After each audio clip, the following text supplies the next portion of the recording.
آل سیدنا و مولانا محمد مبارک وسلم ثم صلی علیہ۔ قربانی کے حوالے سے بہت سارے ضروری مسائل آپ کی خدمت میں بیان ہو چکے۔ آج کا پہلا مسئلہ یہ ہے،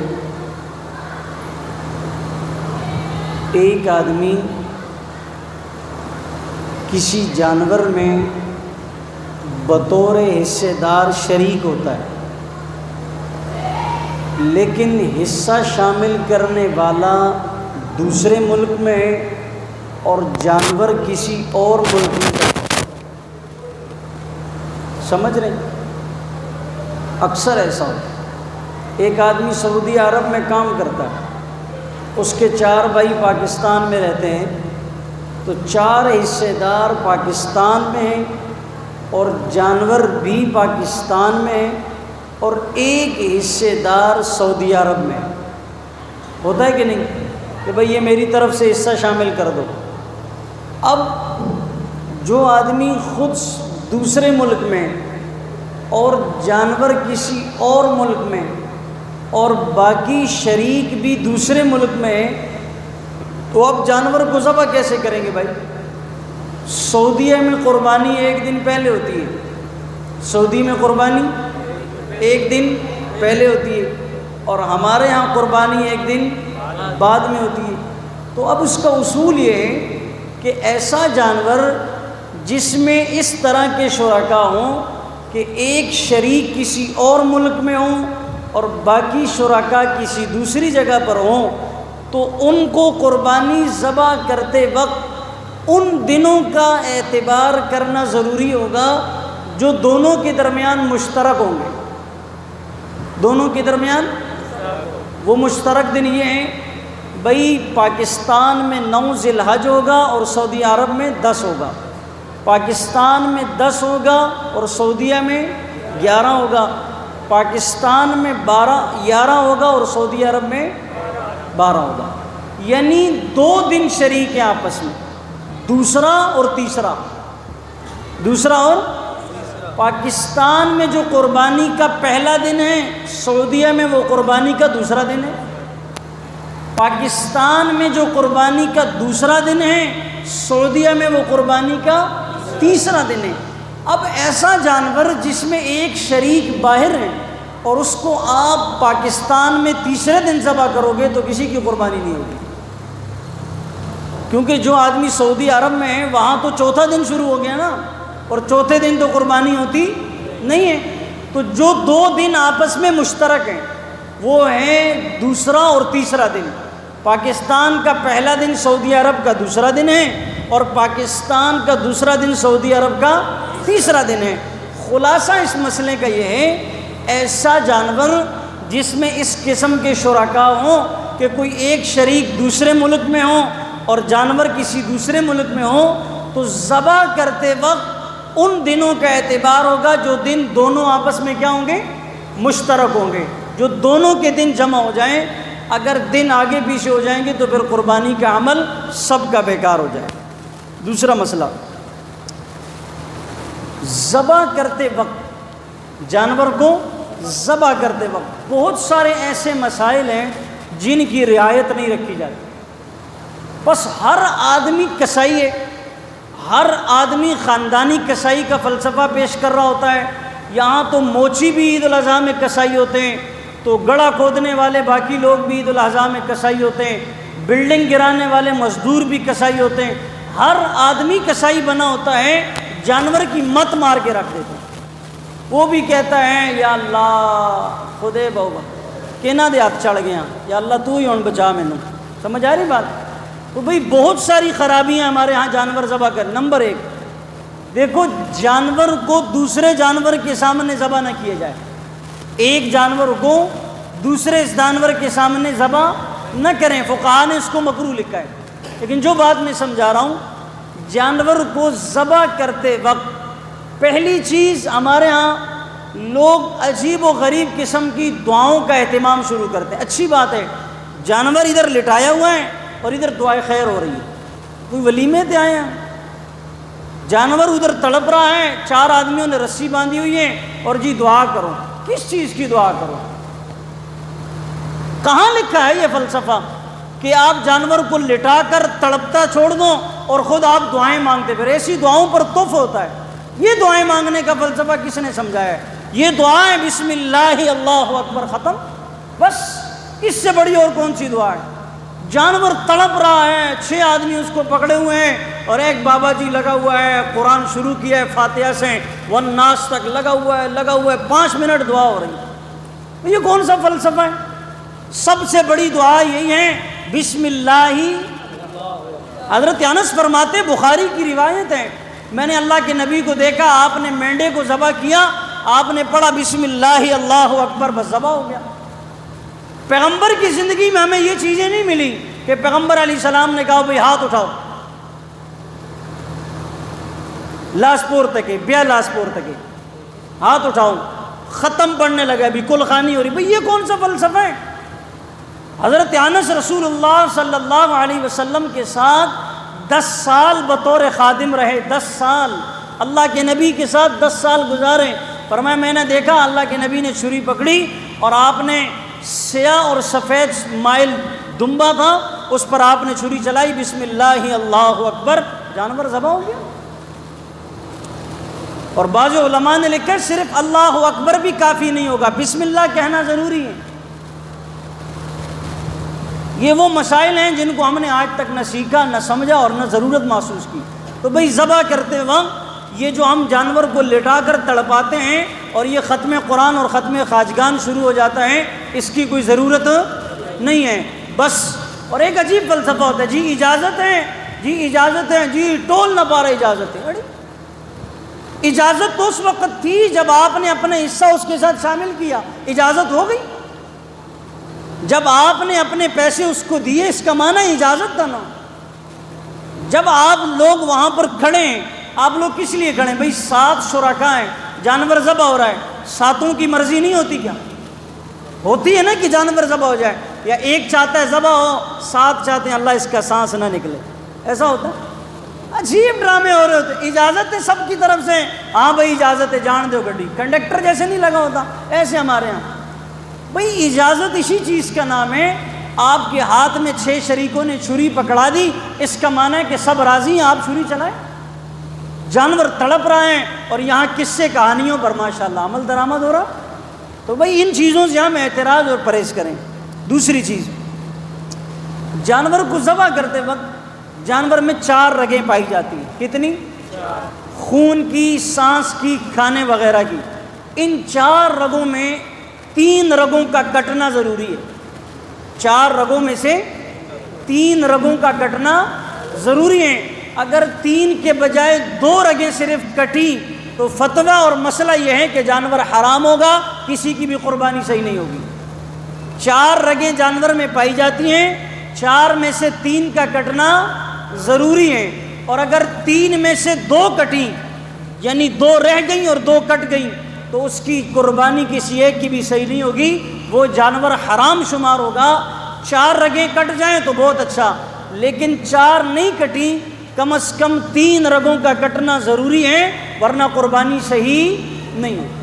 اگلا مسئلہ دیکھو، جانور جب ذبح ہو جاتا ہے اس کے بعد ہمارے ہاں کسائی، یہ جو چھری کی نوک ہے یہ لیتے ہیں اور اس کے ایسے اندر حرام مغز میں یوں مار. فقہاء نے لکھا یہ مکروہ عمل ہے، اگر کوئی مسئلہ جانتے ہوئے اس طرح کرے گا تو قربانی مکروہ ہو جائے. چھری کی نوک یوں جانور کے حرام مغز تک پہنچانا، اس سے جانور کو تکلیف ہوتی ہے اور جانور تکلیف سے مرتا ہے، تکلیف سے اس کی روح نکلتی ہے. اس عمل کی وجہ سے آپ کی قربانی مکروہ ہوتی ہے. تو لہٰذا جب جانور کی 4 رگیں کٹ جائیں، 4 نہ کٹیں 3 کٹ جائیں تو اس کو چھوڑ دیں، اس کی سانس اپنی ترتیب سے نکلے. لہٰذا اس کے بعد آپ اس کی کھال کو اتاریں اور پھر اس کے بعد اس کا گوشت بنائیں. تو جانور میں 4 رگیں پائی جاتی. کتنی؟ 4 میں سے کتنے کا کٹنا ضروری ہے؟ 3 کا. اگر 3 نہ کٹیں، 2 کٹ گئیں تو پھر جانور کا ذبح کیا ہوا صحیح نہیں ہوگا، سب کی قربانی بیکار اور ضائع ہو جائے گی. اگلا مسئلہ، یہ جو ذبح کا آلہ ہے، ذبح کا، خدا کا واسطہ اس کو پہلے چیک کیا کرو. زنگ شدہ آلہ پکڑتے ہیں خراب. ہمارے ہاں تو چاند رات کو ہم چھریاں تیز کرتے ہیں نا بھئی، یہ کام عید سے ایک ہفتہ پہلے کرنے کا ہوتا ہے اور وہاں رش ہوتی ہیں، اور وہ جو تیز کرنے والا ہے وہ بھی کہتا ہے بس جگاڑ لگاتے جاؤ دیتے جاؤ. بھئی یہ ذبح کا آلہ اتنا تیز ہو ایک بار میں آپ کا جانور کٹ جائے، اور معذرت کے ساتھ ضروری نہیں ہے کہ کوئی بوڑھا جانور کاٹے. ہمارے ہاں بابوں کو چھریاں دے دیتے ہیں، وہ لگا ہوا ہے، یہ کیا ہے؟ سانس اس کا گھوٹ گھوٹ کر نکالنا ہی آپ نے ذبح کر کے سانس نکالنا ہے. پھر اس کا گلا ہی دبا دیتے تو وہ اچھا نہیں تھا؟ کیا ضرورت تھی اتنا خون نکالا، گلا دبا کر مار دیتے اس کو. بھئی اتنا تیز آلہ ہو، بسم اللہ اللہ اکبر، بس جانور ذبح ہو جائے، ختم. ہمارے یہاں کیا ہوتا ہے، ایک جانور کو ذبح کرنے میں تو 6 چھریاں تبدیل ہوتی ہیں. اور دوسری دے دو بھائی، دوسری دے دو، ادھر نعرے لگو چھری دینا یار، یہ کیا چھری ہے؟ ادھر جانور تڑپ رہا ہے اور یہاں چھریاں تبدیل ہوتی پھر رہی ہیں. بھئی یہ فلسفے، یہ کام آپ کو پہلے کرنے تھے، پھر اس کے اوپر پریکٹس کر رہے ہوتے ہیں. خدا کا واسطہ ہے پریکٹس نہیں کیا کرو. ایسے آدمی کو چھری دو جو آدمی چھری چلانا جانتا ہے. جس نے کبھی مرغی ذبح نہیں کی ہے اس کو بیل ذبح کرنے کے لیے چھری دے دیتے ہیں، تو اس کی تو ٹانگیں کانپیں گی، پھر یا کانپیں ٹانگیں گی، کچھ تو ہوگا. بہرحال دونوں میں سے ایک کام ہوگا. تو بھئی جس آدمی کو تجربہ ہو وہ آدمی جانور ذبح کرے، تجربے کرنے کے لیے جانور ذبح نہ کریں. تجربہ کار آدمی جانور ذبح کرے، تجربہ کرنے کے لیے جانور ذبح نہ کریں.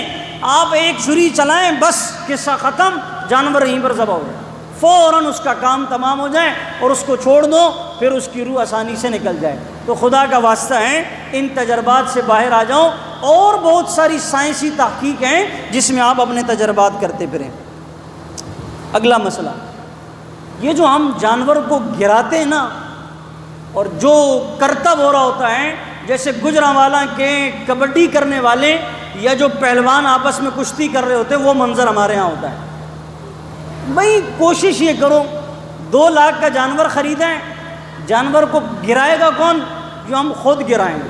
ہم بھئی آپ 10-12 ہزار کسائی کو دے دو، تو آرام سے آپ کا جانور گرا بھی دے گا، ذبح بھی ہو جائے گا، گوشت بھی بن جائے. 2 لاکھ خرچ کیے، وہاں 10,000 خرچ کرتے ہوئے کوئی زیادہ فرق پڑتا ہے؟ وہاں ایک کبڈی کا نقشہ ہوتا ہے، گراتے ہیں دڑک، الگ کا دم پکڑو، رسی پکڑو، ٹانگیں پکڑو. کیا تماشا ہے بھائی؟ جب کوئی آدمی نہ جانتا ہو وہ یہ کام نہ کرے. کیوں؟ ہمارے ہاں پھر ذبح کرنا ہے ادھر، مثال کے طور گراتے اس کو ادھر ہیں، پھر ایسے گھسیٹ کر لا رہے ہوتے ہیں.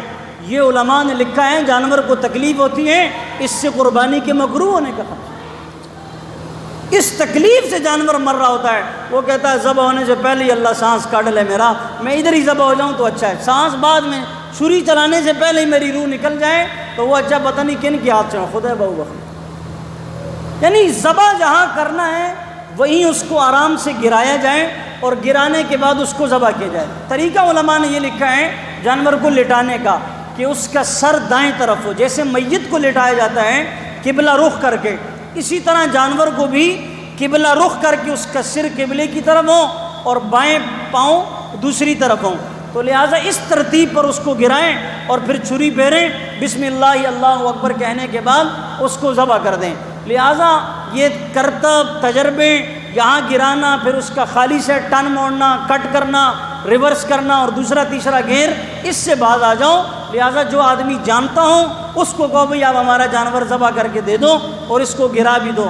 یہ تجربے، اور پھر ماشاءاللہ جب جانور بھاگتا ہے اور ایک کسب ہوتا ہے، اس کی وجہ یہ ہوتی ہے کہ نہ تجربے کار لوگ قربانی کے جانور ذبح کرتے ہیں، تو پھر وہ ذبح کا عمل ایک تماشا بن کر رہ جاتا ہے. اگلا مسئلہ، یہ مسئلہ کسائیوں کو ہضم نہیں ہوگا. کس کو؟ وہ مسئلہ یہ ہے کہ جب جانور کی روح نکل جائے تو اس کو ٹھنڈا ہونے کے لیے چھوڑ دیا جائے. جانور کو جب تک جانور ٹھنڈا نہ ہو جائے اس کی کھال نہ اتاری جائے. علماء نے جو لکھا ہے آپ اس حوالے کو اگر پڑھو تو آپ کی آنکھیں کھل جائیں. فرمایا جانور کو گرم گرم ابھی اس کی روح نکلی ہے اور ابھی خون نکل رہا ہے، اور یہاں کہتے ہیں ابھی گرم گرم ہے تو کھال جلدی اتر جائے گی. فرمایا یہ حرام عمل ہے، اس سے اعتراض کرنا چاہیے. اور ہمارے ہاں کیا ہوتا ہے؟ تکڑ بازی، بھئی آپ نے شادی پر جانا ہے، کسی کی دعوت پر جانا ہے، یہ سارا دن یہی کچھ کرنا ہے، کھال اتارنی ہے، گوشت بنانا ہے، تو جب قربانی اللہ کے لیے کی ہے تو جو طریقہ کار ہے اس طریقے پر کرو۔ 1 گھنٹہ زیادہ لگے گا نا، آپ کا یہ عمل تو صحیح طریقے سے پورا ہوگا۔ علماء نے لکھا ہے کہ جب جانور ٹھنڈا ہو جائے سکون سے، اس کے بعد اس کی کھال اتاری جائے۔ جملہ علماء نے لکھا ہے اگرچہ ٹکڑے ٹکڑے کر کے اتریں لیکن ٹھنڈا ہونے کے بعد اتارو۔ لیکن ہم کیا کہتے ہیں؟ ہم کہتے ہیں منڈ کے رکھو، تون دیو کام نو، فٹافٹ ابھی اتاروں، پتہ چلے کہ کوئی انٹرنیشنل کسائی آئے ہوئے ہیں، او ہو ہم نے تو ایک جانور ادھر گرایا ایک ادھر گرایا، فخریہ کہتے ہیں، شام تک ہم نے 25 جانور لٹا دیے۔ تو اسی طرح آپ نے کیا، جانور کی ادھر چھری چلائی ادھر کھال اتاری، ادھر چھری چلائی ادھر کھال اتاری، تو 25 کمال تو نہیں کیا آپ نے، خلاف شرع کام کیا۔ کون سا؟ شریعت کے مطابق شرع کے۔ جب قربانی کس کے لیے کر رہے ہیں بھائی؟ کس کے لیے؟ کس کے لیے؟ اللہ کے لیے۔ تو جو اللہ کے نبی نے طریقہ بتایا ہے، پھر قربانی کے معاملات میں ان طریقوں کو فالو کریں، اسی طریقے کے مطابق عمل کریں۔ تو بھائی اس چیز کا خیال رکھا جائے۔ کسائی کو تو جلدی ہوگی، آپ کو بھی جلدی ہے۔ جو جانور ذبح کرنے والا ہوتا ہے اس کو کہو بھئی یہ تھوڑا سا ٹھنڈا تو ہو جائے، سکون کا سانس تو لے لے۔ آپ کو میں ایک مثال دیتا ہوں، چلو اپنے اوپر تھوڑا سا قیاس کرو۔ بھاگتے ہوئے گرمی میں آؤ، گھر میں داخل ہو، فوراً آپ کو کوئی ٹھنڈا یخ پانی دیتا ہے، پیتے ہو؟ کہتے ہیں تھوڑا سا سانس بحال ہونے دو۔ ادھر جانور کا بھی سانس پورا نکلا بھی نہیں ہوتا، ادھر سے 6 آدمیوں نے اس کی کھال اتار کر رکھی۔ یہ کوئی انسانیت ہے؟ یہ کوئی قربانی کا فریضہ سر انجام دیا جا رہا ہے؟ اپنے اوپر سوچو تھوڑا سا۔ آپ کی آدھی سانس اوپر ہے آدھی نیچے، پانی کا 1 گلاس پی لیں گے؟ نہیں پی سکتے۔ ابھی جانور کی پوری سانس بھی نہیں نکلی، ادھر سے 6 آدمیوں نے آدھی کھال بھی اتار کر رکھی۔ کہتے ہیں او ہو، اس کو فن سمجھا جا رہا ہے، مہارت سمجھ، اس پر فخر کیا جا رہا ہے۔ یہ فخر والی بات نہیں ہے، اس پر استغفار کرنا چاہیے۔ یہ کوئی فخریہ کام نہیں ہے جس پر ہم فخر کرتے ہو ہم نے 10 بجے تک تو جانور کا گوشت بھی بھن کر رکھ دیا۔ جانور تو بڑی دور کی بات ہے، ہم نے تو 10 بجے اس کا کلیجہ، کیا کلیجے کو ہم نے کلیجے کے اندر بھیج دیا، 10 بجے تک آپ پوچھتے ہو ذبح بھی ہوا تھا؟ بھئی مہربانی کرو، جو کام شریعت نے بتایا ہے اس طریقے پر ہم جانور کو ذبح کریں۔ ایک اہم مسئلہ، رات کے وقت جانور ذبح کرنا۔ کب؟ دیکھو مسنون عمل آج بھی، دیکھو بہت سارے ایسے مسائل ہیں جو ٹیکنالوجی کی وجہ سے جس میں آسانی آئی ہے۔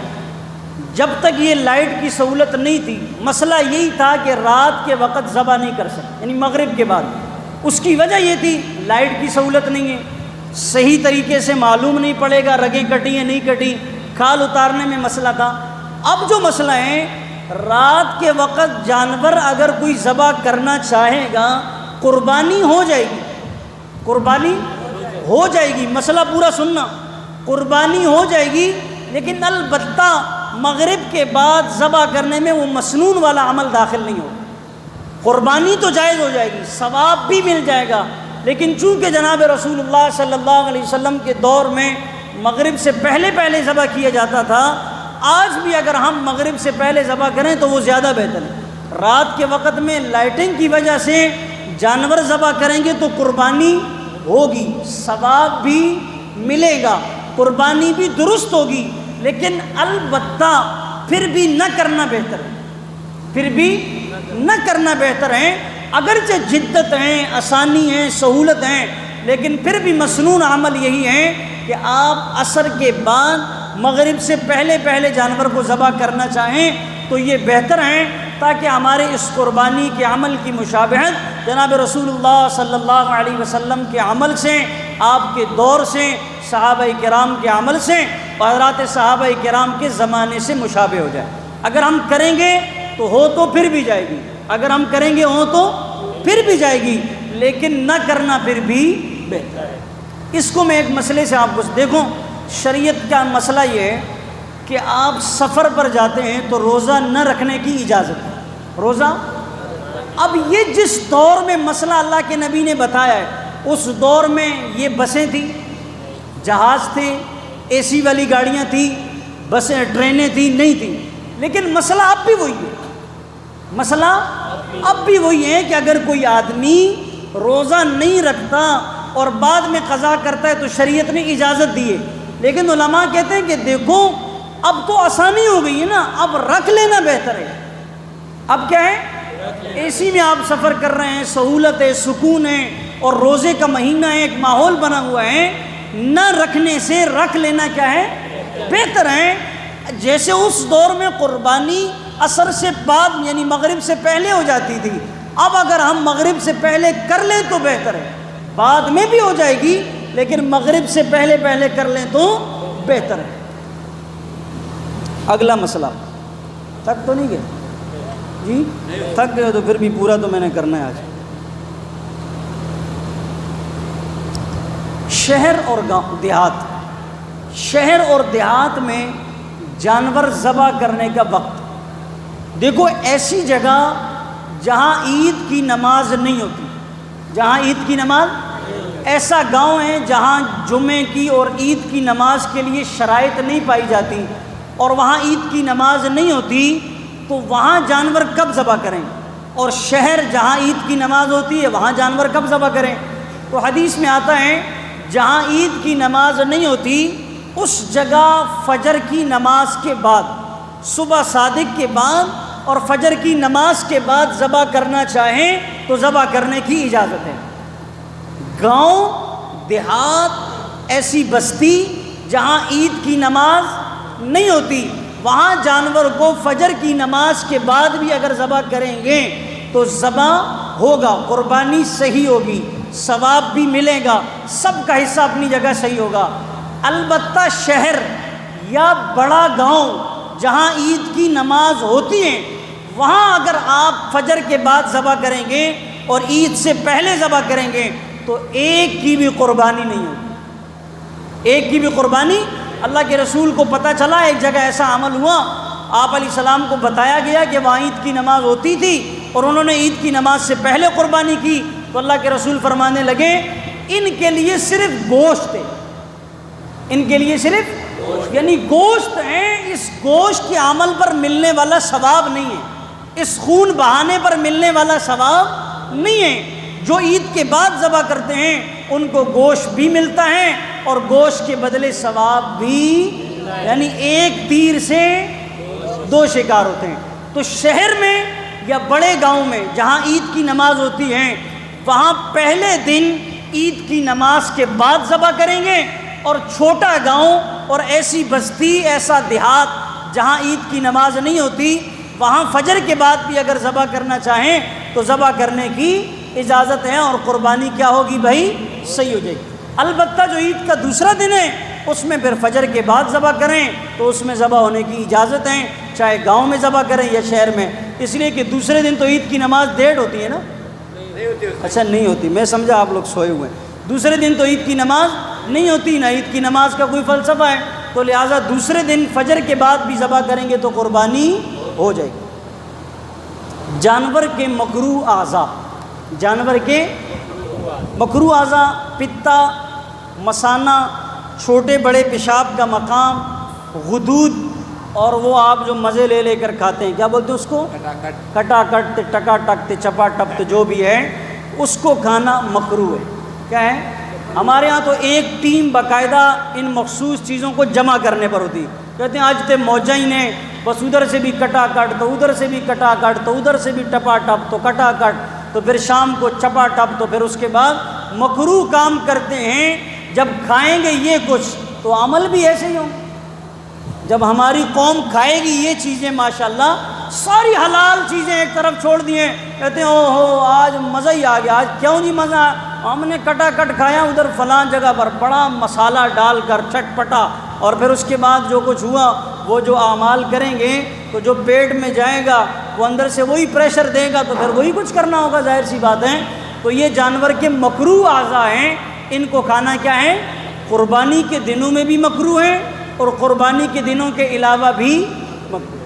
اگلا مسئلہ بہت اہم ہے، اللہ کرے آپ لوگوں کو ہضم ہو جائے، اگر نہیں ہضم ہوتا تو اس کے لیے آپ پکی لے سکتے ہیں یا کسی ڈاکٹر سے رجوع کر سکتے ہیں۔ جانور کا جو گوشت ہے، جانور کا، اس کو 3 حصے کرو، کتنے حصے؟ 3 حصے کرنے کے بعد ایک حصہ اپنا، ایک حصہ فقراء کا اور ایک حصہ کس کا؟ رشتہ داروں کا۔ آپ جو غریبوں کو دے رہے ہو تو میں دونوں ہاتھ جوڑ کر کہتا ہوں گوشت ہی دو۔ کیا دوں؟ گوشت ہی دو۔ اگر اللہ نے دینے کا دل دیا ہے، اور اگر نہیں دینا تو سارا خود کھا لو، گناہ نہیں ہوگا۔ اگر گوشت دینے کی ہمت نہیں، اگر آپ کہو گے عجیب بات کر رہا ہے، ہمارے ہاں گوشت خود رکھتے ہیں، چھچڑے، ہڈیاں، گند اور گند بلا یہ اٹھا کر کہتے ہیں غریبوں کو دے دو۔ کس کو دے دو؟ غریبوں۔ خدا کا واسطہ ہے، اگر یہ دینا ہے تو اس دینے سے نہ دینا بہتر ہے۔ اگر یہی دینا ہے تو اس دینے سے نہ دینا، اگر دینا ہے تو کیا دو؟ گوشت۔ گوشت کا مطلب گوشت اور گوشت کا مطلب گوشت۔ ترجمہ سمجھ رہے میرا؟ گوشت کا مطلب گوشت اور گوشت کا مطلب اور پھر گوشت کا مطلب خدا را یہ ہڈیاں، چھچڑیں، یہ گند بلا غریبوں کو دے کر ان کا مذاق نہ اڑا۔ جہاں پورا سال جس اللہ نے انہیں کھلایا ہے، آج عید کا دن وہ اللہ انہیں کھلا دے گا، آپ ان پر احسان مت چڑھاؤ کہ ہم آپ کو گوشت دیں۔ دینا ہے تو کیا دو؟ اور گوشت ہی دو جس پر گوشت نظر بھی آتا۔ ہمارے ہاں غریبوں کا مذاق اڑایا جاتا ہے کہ انہیں گوشت کے نام پر ہڈیاں اور چھچڑیں اور چربی یہ ان کو دے دی جاتی ہیں، گوشت خود رکھ دیا جاتا ہے۔ بعض گھروں میں مجھے یہ بھی ساتھیوں نے بتایا محرم تک لوگ گوشت کھاتے۔ کیا کرتے؟ اور کچھ عجیب فلسفے ہمیں سمجھاتے، کہتے ہیں محرم کی 9ویں اور 10ویں تاریخ کو اس سے ہم دیگ پکائیں گے تو ثواب زیادہ ہوگا۔ کیا ہوگا؟ ثواب۔ اس سے لگتا ہے تم پرانے ہڈ حرام ہو کہ گوشت کو 3 مہینے۔ میں تو کبھی کبھی جب کتابیں کھولتا ہوں نا، میں کہتا ہوں یا اللہ یہ والا مسئلہ آج کے دور کے لیے آپ کو پتہ ہے مسئلہ بتانے لگا ہوں۔ قربانی کا گوشت 3 دن کے بعد کھانا حرام تھا ابتدائی زمانہ میں۔ قربانی کا گوشت کیوں؟ اس میں مزاج یہ تھا کہ زیادہ سے زیادہ تقسیم کر دیں لوگ، زیادہ سے زیادہ۔ پھر اس عمل میں سے اٹھاؤ کتابیں، ہوائی فائرنگ کا عادی نہیں ہو، احادیث سنا رہا ہوں، جنگ پریس اور جیو نیوز اور 9 بجے کا خبر نامہ نہیں ہے، رسول اللہ کا فرمان اقدس ہے۔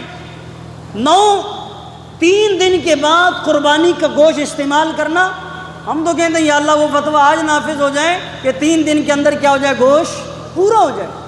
یہاں تو اللہ کے رسول نے آسانیاں کی اور سہولت پیدا کی، ادھر تو بقرہ عید، محرم، صفر، ربیع الاول، اور اگر کسی کی اگلے رمضان میں شادی ہوتی تو اس کے لیے اسٹارٹ کر دیتے ہیں، کہتے ہیں ولیمے تے کم آئے گا۔ چیپ فلسفہ۔ قربانی لفظ کیا ہے؟ قربانی صرف گوشت اور خون کی نہیں، قربانی صرف خون کی، قربانی یہ کی ہے تو اس گوشت کو کر دو اب قربان، تب ہوگی یہ قربانی۔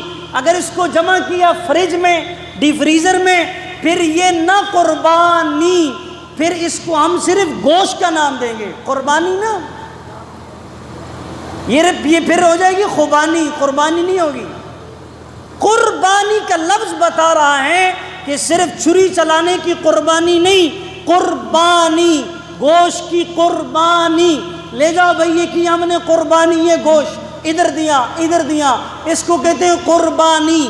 دل پہ پتھر رکھ کر گوشت کی کرنی ہے قربانی، دل کو بڑا کر کے گوشت کی کرنی ہے قربانی، غریبوں کو گوشت دے کر کرنی ہے گوشت کی، گائے کی قربانی نہیں کرنی بلکہ کس کی؟ گوشت کی، تاکہ یہ غریبوں کو ملے، آپ کی ہو جائے اصل قربانی، اور اس نفس پر بیٹھیں شیطان کے گلے پر چلانی ہے چھری اور اس کو بتانی کہ اب ہو گئی قربانی۔ یہی قربانی کا فلسفہ۔ وہاں تو باپ نے بیٹے کو لٹا دیا، اگر وہی حکم آ جاتا تو پھر یا اللہ ایک ہی ہے، یہی کما کر لاتا ہے، کمیٹیاں بھی بھرتے ہیں، کرایہ بھی دیتے ہیں، بجلی کا بل بھی دیتے ہیں، اللہ بھی اس کو بھی ذبح کر۔ اللہ کو پتا تھا ہم کمزور ہیں، اللہ کو ابراہیم نے تو چھری رکھ دی، اللہ نے کہا انہ علیم بذات الصدور، میں دلوں کے حال جانتا ہوں، غیب کی خبریں جانتا ہوں۔ ابراہیم تو تو میرا خلیل ہے، تو تو سب کچھ لٹا دے گا۔ ادھر قیامت تک آنے والی مخلوق، قیامت تک آنے والی مخلوق وہ کہیں گے ابراہیم نو کیڑی لوڑ سی چھری پھیرن دی، میں تو علیم بذات الصدور ہوں، میں تو قیامت تک کے حالات جانتا ہوں، کون ذبح کر سکتا ہے کون ذبح نہیں کر سکتا۔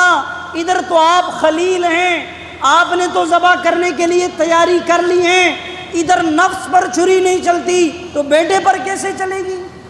اللہ نے کہا ابراہیم بس تو نے کر دیا، میں نے قبول کر لیا، یہ میرا اور تیرا معاملہ ہے، باقیوں کے لیے دمبے اور گائے کا مسئلہ آسان کر دیا، بس یہ تیرا اور میرا معاملہ ہے۔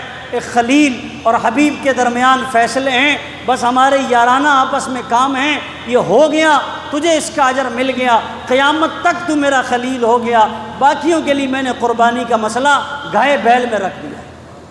لیکن وہ بھی کہتے ہیں مولوی صاحب بڑا قرضہ ہے، کیا ہے بھئی؟ یہ جو ہر سال گاؤں کا چکر لگتا ہے ادھر قرضہ یاد نہیں آتا؟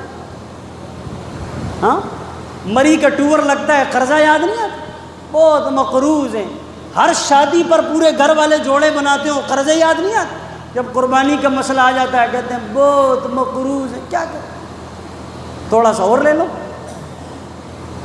اگر مقروض ہیں قربانی کرنا چاہتے ہیں تھوڑا سا اور لے لو، یہ اللہ کے لیے ہوگا، ہو سکتا ہے یہ والا پچھلوں کے لیے بھی ادا ہو جائے، ہو سکتا ہے یہ آئیں اور پچھلوں کے لیے بھی کیا ہو جائیں۔